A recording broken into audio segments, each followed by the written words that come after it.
Dieu agit subjectivement. Il œuvre profondément dans la vie de son serviteur pour engendrer le ministère. Dieu ne nous permet pas de divulguer des paroles et des sujets, mais si nous sommes sous l'autorité du Saint-Esprit, il fait de nous des prophètes. C'est-à-dire qu'il fait de la prophétie une chose qui se forme en nous, afin que lorsque nous parlons, ce ne soit que l'expression orale de ce qui a été réalisé en nous. Dieu a formé cela au cours des années, d'une manière étrange, profonde et douloureuse, dans quelques vies, sans rien négliger et en traitant chaque détail. Et ainsi, ce vase formé est en conformité avec le message. Les gens ne viendront pas entendre ce que vous avez à enseigner. Ils verront ce que vous êtes, ce qui a été constitué en vous par Dieu. Quel grand prix doit payer l'instrument prophétique.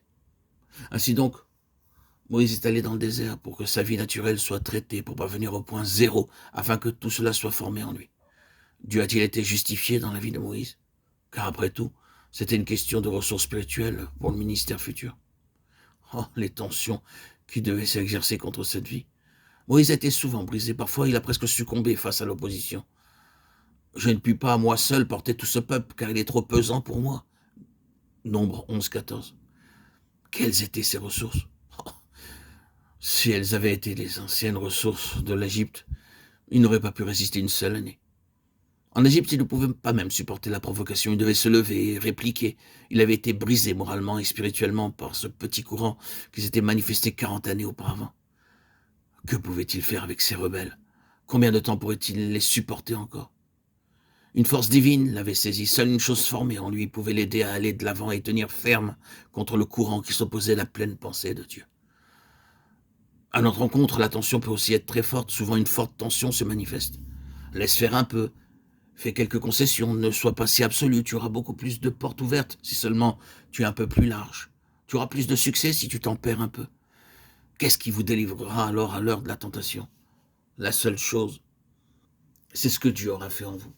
Cela fait partie de votre être intérieur. Ce n'est pas une chose que vous pouvez renier, elle est en vous, faisant corps avec vous. Dieu savait ce qu'il avait fait en Moïse. Cette chose était tellement devenue une avec l'homme qu'il n'y avait aucune division. L'homme était ce qu'était le ministère prophétique. Moïse fut rejeté par ses frères, ils ne voulaient pas de lui qui t'a établi chef et juge sur nous, Exode 2,14. C'était le versant humain de cette situation. Mais il y avait aussi un côté divin. Dieu voulait qu'il passe 40 années dans le désert. Cela devait être ainsi selon Dieu. Au premier abord, cela paraît être une situation provoquée par l'homme, mais il n'en était pas ainsi, ces deux choses étaient conjointes. Son rejet par ses frères était en accord avec le dessein souverain de Dieu. C'est la seule façon de donner à Dieu l'occasion de reconstituer cet homme, car c'était là ce dont Dieu avait besoin. C'est pendant toute cette période de rejet par ses frères qu'a eu lieu la réelle préparation de ce prophète. Oh, la souveraineté de Dieu. Un temps d'obscurité, un temps d'approfondissement, un temps de brisement, d'humiliation, de broyage, vidé entièrement. Oh, si cela avait duré plus longtemps, plus rien ne serait resté. C'était les voies de Dieu pour former un ministère prophétique.